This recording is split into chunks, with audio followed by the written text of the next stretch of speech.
Hello everyone! In this part of my knitting tutorial, we keep on knitting beautiful dress for kids.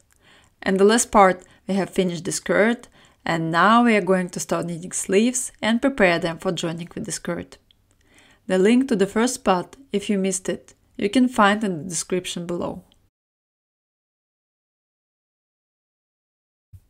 For the sleeve, I prefer using double pointed needles, so I take them. It is important to not over tighten the cast-on stitches. So if you do it, take the bigger size needle or use 2 needles. The next is to find the number of stitches for my size. I have 32 stitches. Finally, using the thread of color A, I cast on 32 stitches.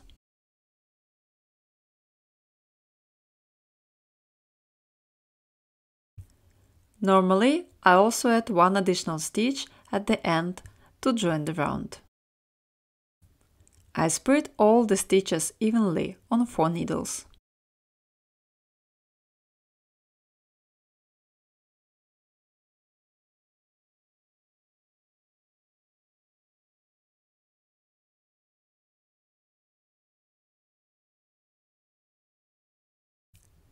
Before joining the ends, I make sure that I don't twist the edge. Then I form it into a round shape or square shape.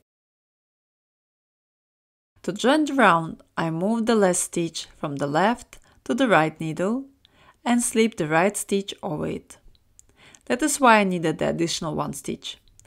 This way I will get an even edge line. Next, I have to work 8 rows, which simply will be knitting rows. I guess this part will not cause any questions, so I keep knitting rounds.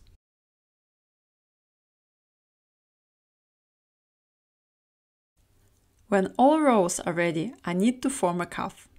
To do it, I need to fold my knitting. To join both edges together, I need to take a spare needle. If you don't have one, you can temporarily distribute your knitting on 3 needles, so you have 1 needle you can use here. On the other side of the knitting, I need to find a row of stitches and find one that is exactly above the beginning of the row. The first one might be difficult to find, so use one that looks like a first stitch. Then, using the spare needle, I will cast on stitches one after another. I don't cast on all stitches at the same time, but rather do it part by part. The best way is to cast on stitches the way we can see the open loop.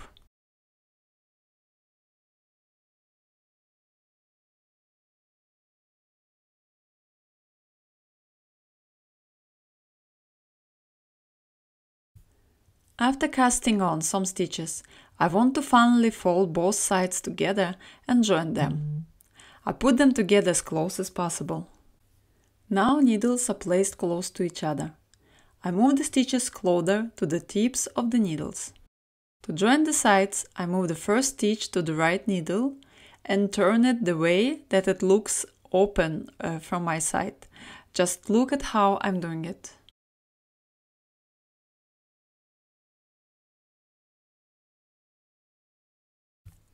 You can either slip it first to the right needle and then turn it, or you can turn it right away while slipping to the right needle.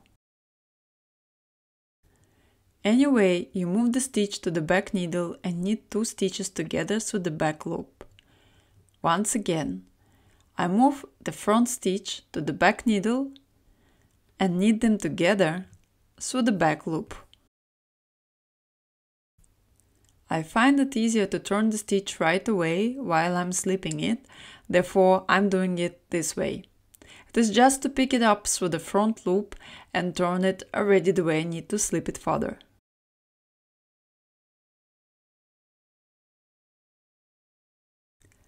When I'm ready with the first part, I lift up the next stitches from the first row and do absolutely the same procedure as before.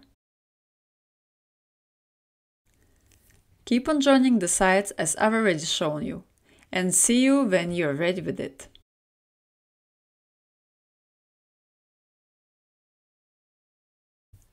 Here I've got a folded cuff. If it looks a bit loose at the beginning of the row, don't worry, you can tighten it up later on. The next step is to increase the stitches. All sizes will double the number of stitches, therefore will increase after every stitch I make. I knit one stitch, and after that I leave the stretch between the stitches and do a twisted knit stitch.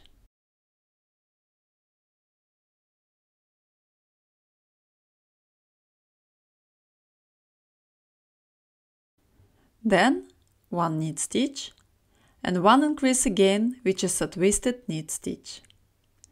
I do the same again and again for all sizes, no matter how many stitches I had originally.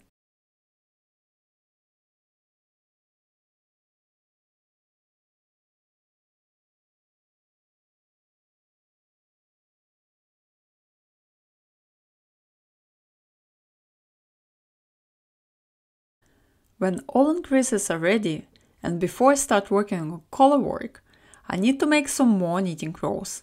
For my size, it will be 5 rows.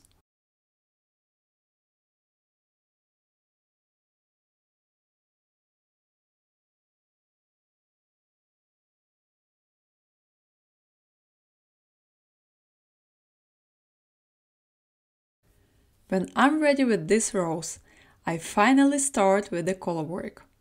Here we'll use just 2 collars and a simple pattern that I hope everyone will manage to knit. However, if it's the first time you do collar work, don't worry, just take it slowly, especially when working with double-pointed needles. I start reading the chart from the right down corner. You see all rows and stitches are numbered, so you just follow the sequence. If you use some other colors than in the pattern, or as I'm using here, colors might be confusing. To remember which colors to use, you can, for example, draw it yourself on paper using your colors, or just remember how you substitute colors in the chart. For this video, I edited colors so you will understand better how I knit my chart. I start with 2 stitches of color A, then I join the color B.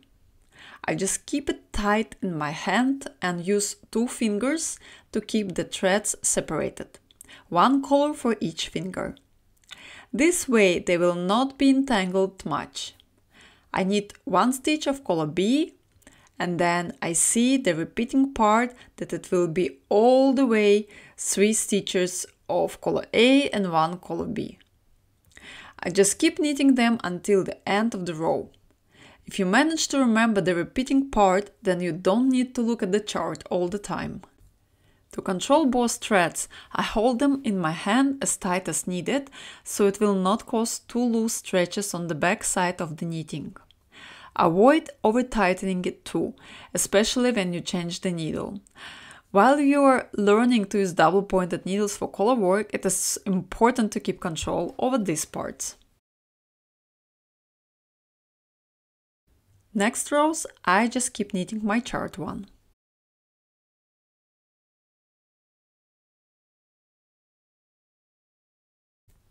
When chart 1 is completed, I need to knit 1 row and at the same time adjust the number of stitches if needed. For example, I have 64 stitches now and I need to reach 66. In the pattern doesn't say increase or decrease because for some sizes it can be an increase, for some decrease, and for some no changes. Let me show you on a separate sleeve how you can adjust the number of stitches.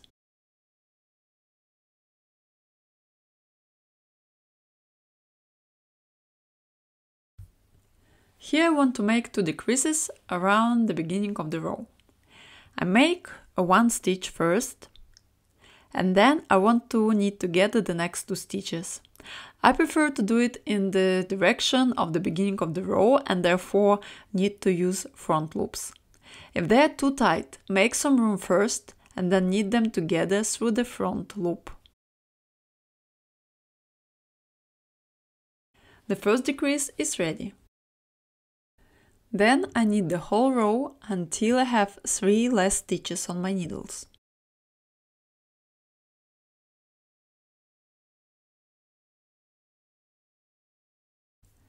Here I'm going to do another decrease, this time through the back loops. It is inconvenient to do when I have stitches like this, therefore I do slip, slip, and then turn them to the other side and knit them together through the back loop. This way I decreased 2 stitches in the row. If you want to make it more evenly, you can make decreases on the first and third needles, on the second and fourth. It doesn't have a significant difference here. When I need to increase the stitches, I will do it around the beginning of the row, but feel free to spread them more evenly throughout the row. What I will do is, after the first stitch, I make a yarn over, but not the usual one, as then we get a hole after. So I do it twisted, so it's a kind of a loop. And keep knitting the row until I have 1 stitch left before the end.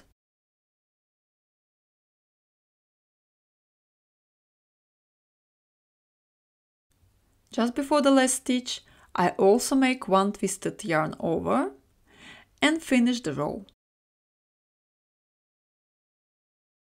Just need to tighten the thread and it looks nice now. After adjusting the number of stitches, I'm working chart 2.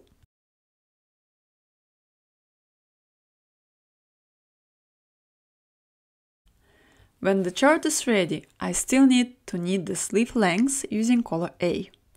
In the pattern you will find the standard or recommended length, but feel free to adjust it according to your preferences. I will knit some rows more and stop where I think the length will be enough for my dress. When I reach the preferred length, I want to stop knitting the sleeve. Just before that, I also want to decrease the number of stitches. To reach the number of stitches I need by the top of the sleeve, I need to decrease the stitches evenly.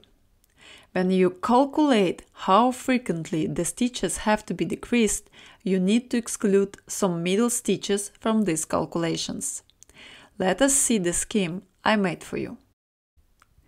In the pattern for my size, I need to decrease 14 stitches, excluding 4 at the beginning of the row and 4 at the end. As I have now 66 stitches where 8 will be excluded, I calculated the way that I evenly decrease 18 stitches from 58 stitches. First, I need 4 stitches that I excluded from the decreases. Then let me follow the instructions. K2 stands for 2 knit stitches. Then I have a repeating part consisting of K2 talk, which is knit 2 stitches together, and 2 knit stitches. This part I need to repeat 6 times.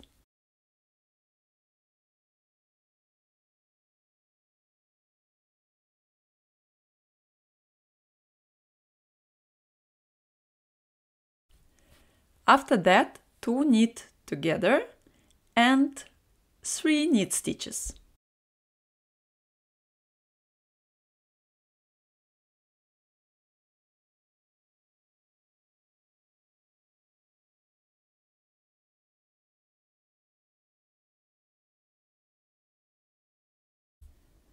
Then again 2 stitches together and 2 knit stitches, which repeats 6 times.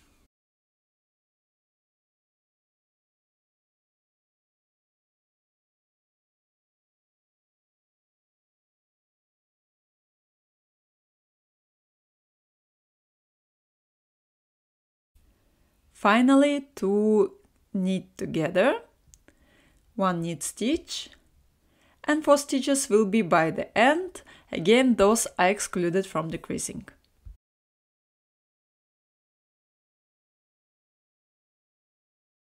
You see, I didn't touch the stitches of the underarm because I will need them later on for sealing.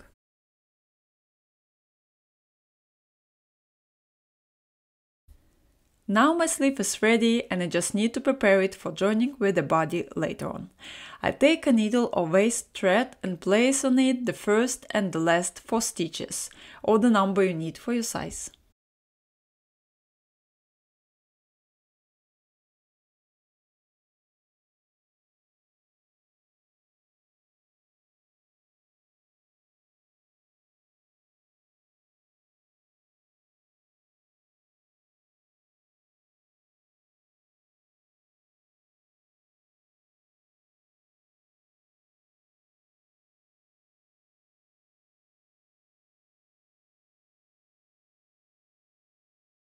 The rest of the stitches you can also place temporarily on another waist thread or any available needles.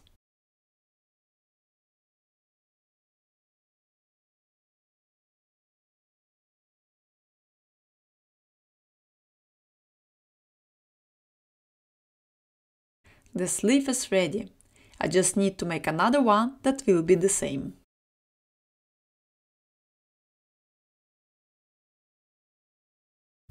In the next video, I will explain how we do increases while knitting the round yoke, how we form the opening in the back, make an I-cord edge with the laces, and grab the armholes. I hope this video was helpful for you and instructions were easy to follow. Don't forget to like the video and subscribe for the next episode of the tutorial. See you!